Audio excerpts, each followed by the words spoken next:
dibebaskan dari perbudakan, dibawa oleh Musa keluar dari Fir'aun, dari Mesir, dikejar oleh Fir'aun. Dalam pengejaran ini sampailah Nabi Musa di tepian Laut Merah. Buntu, depan laut, belakang tentara Fir'aun. Maju kecebur, mundur kepergok musuh, nggak ada pilihan lain. Dalam kondisi seperti ini, Allah subhanahu wa ta'ala berfirman kepada Musa, lemparkan tongkatmu ke laut, hai Musa. Musa melemparkan tongkatnya ke laut. Terjadilah mukjizat. Laut terbelah, jalan muncul ke permukaan laut. Lewat Musa di jalan itu, Fir'aun terus mengejar. Ketika Musa sampai di tepian sebelah sana, Fir'aun masih di tengah jalan.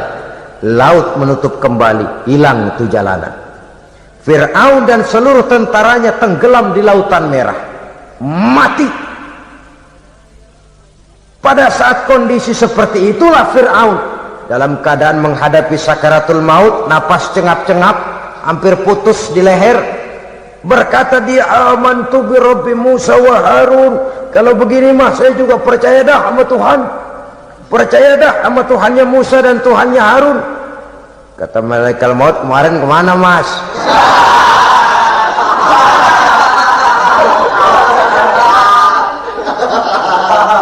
Sudah gini hari baru mau percaya, terlambat. Terlambat. Akhirnya Fir'aun mati. Mati, tapi badannya utuh. Allah berjanji, wa kadzalika nunajjika bi badanika litakuna liman khalfaka ayah.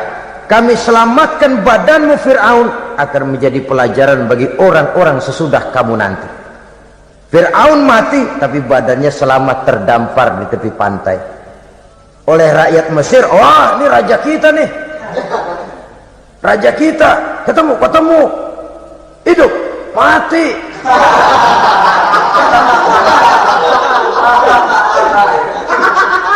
Kemudian sesuai dengan tradisi raja waktu itu, dimumilah badannya, diawetkan, sehingga sampai sekarang jenazah atau jasad daripada Fir'aun ini masih tersimpan dengan baik di museum negara di Mesir itu. Saudara-saudara kaum muslimin rahimakumullah, jadi satu hal yang bisa kita ambil pelajaran daripada riwayat perjalanan dakwah Nabi Musa ini, bahwa dakwah menyampaikan risalah memang bukan jalan lurus dan licin bertabur bunga di kanan kirinya. Dakwah menyampaikan pesan agama, jalannya berliku, berbelok, menanjak, menurun, banyak onak dan duri di sekelilingnya. Yang paling makan hati adalah apabila sudah berdakwah kepada penguasa yang zalim, seperti halnya Fir'aun ini. Bagaimanapun ia punya kekuasaan, ia punya tentara, ia bisa menghitamkan yang putih, ia bisa memutihkan yang hitam. Kalau bukan iman yang jadi landasan moral dalam perjuangan, orang mudah frustasi. Kalau berdakwah kepada rakyat kecil, resiko kurang. Kalau berdakwah kepada para pengusaha, resiko kurang. Kalau berdakwah kepada kelompok-kelompok yang tidak memegang kekuasaan, resiko kurang. Tapi kalau sudah kelompok memegang kekuasaan, yang tersinggung gengsi kekuasaannya, disitulah resikonya sedemikian besar. Ini yang dihadapi oleh Nabi Musa alaihi salam. Tapi yang dijalaninya dengan tabah, dengan tekun. Karena kebenaran memang bisa ditekan, tapi satu hal yang jelas, kebenaran sama sekali tidak akan bisa dikalahkan. Buat sementara dia bisa ditekan, tapi lambat atau cepat dia pasti akan muncul ke permukaan, dan kebenaran jugalah yang akan tampil sebagai pemenang.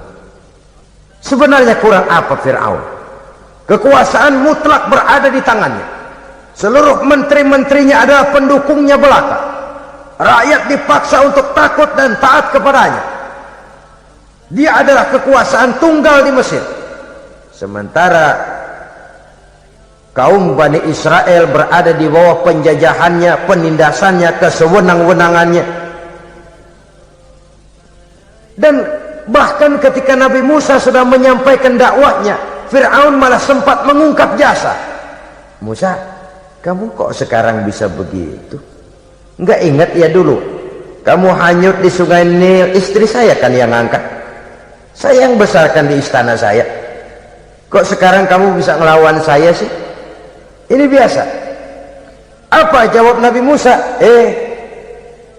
Kenikmatan yang kau berikan kepada saya belum seberapa ketimbang penghinaanmu kepada kaum saya Bani Israel.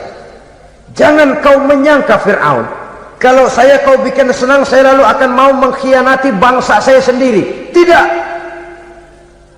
Sama sekali kesenangan yang kau berikan kepada saya tidak akan menutup mata saya dari kondisi yang dihadapi oleh kaum saya, oleh umat saya. Mereka tersiksa, mereka menderita, mereka merana. Haruskah saya lupakan mereka cuma karena saya sudah tinggal di istanamu, engkau yang membesarkan? Padahal kau pun membesarkan saya bukan karena kemauanmu, desakan daripada istrimu.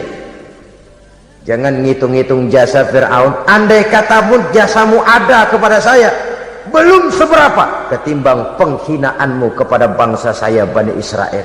Di situ Nabi Musa menunjukkan sifat nasionalisme yang sangat tinggi, rasa nasionalisme yang sangat mendalam.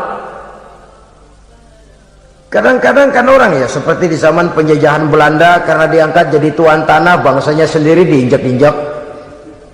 Karena diangkat jadi centeng dikit dah, kumis mbaplang dah, bukan main. Bangsanya sendiri diinjak-injak. Fir'aun mengingatkan ini. Kalau cara kita, lo gede di sini, makan di sini, segala macam di sini dah. Masa lupa kacang sama kulitnya? Kasarnya mah lu bisa begini nih, Musa nih, gue yang rawatin lu. Saya yang menjagamu, mengangkatmu dari sungai Nil. Masa sekarang sudah gede begini kamu mau berhadapan dengan saya? Punya pikiran dong dikit kalau cara kita. Mikir dong, mikir. Dulu lagi kanyu di Nil, siapa yang angkat? Musa tidak membantah. Betul itu Fir'aun, betul. Tapi apalah artinya semua itu ketimbang penghinaan yang engkau berikan kepada bangsa saya? Saya tidak mungkin menari-nari di atas bangkai umat saya. Saya tidak mungkin bersenang-senang di atas penderitaan kaum saya. Dan saya tidak mungkin senyum ceria di atas derita daripada kaum saya. Dengan tidak melupakan jasamu, saya tidak akan merubah pendirian saya. Saya ingin membebaskan penjajahan. Saya ingin membebaskan kaum saya Bani Israel dari belenggu penindasan. Kalau engkau sudah tidak mau mendengar dakwah yang saya sampaikan, tidak mau bertuhan Allah, tidak mau menyembah kepadanya, tetap dengan keangkuhan dan kesombonganmu sekarang ini, okelah, berjalanlah dengan keyakinanmu. Tapi saya harus membebaskan kaum saya Bani Israel. Saudara-saudara kaum muslimin rahimakumullah, itulah jalan dakwah, jalan menyampaikan risalah agama, risalah Islam. Sekali lagi, bukan jalan lurus bertabur bunga. Tapi agama memberikan ajaran, balighu anni walau ayat, sampaikan dari aku walaupun cuma sekedar satu ayat saja. Tugas ini memang mulia tapi berat. Tugas ini memang terhormat tapi penuh resiko. Ya kalau menyampaikan asal sekedar menyampaikan, sudahlah pokoknya nyampein, percaya syukur kagak, udah dah. Bukan cuma sekadar itu, ada semacam tanggung jawab moral. Maka kondisi dasar yang dilakukan oleh Nabi Musa, permohonan yang tadi itu, ya Allah lapangkan hati saya. Jalan ini penuh onak dan duri, berliku, menanjak, menurun, banyak halangan, tentangan, rintangan dan fitnahan. Kemudian mudahkan urusan saya. Menentang kekuasaan Fir'aun bukan perkara ringan, bukan urusan main-main. Menentang raja yang sedang berkuasa, kekuasaannya mutlak, otoriter pula, diktator murni Fir'aun itu. Mudahkan urusan saya menghadapi jalan ini ya Allah. Karena tidak mungkin menurut otak, mana bisa kata kebiasaan, impossible kata rasio. Kalau Allah mau memudahkan, semua jalan akan terbuka dengan mudah.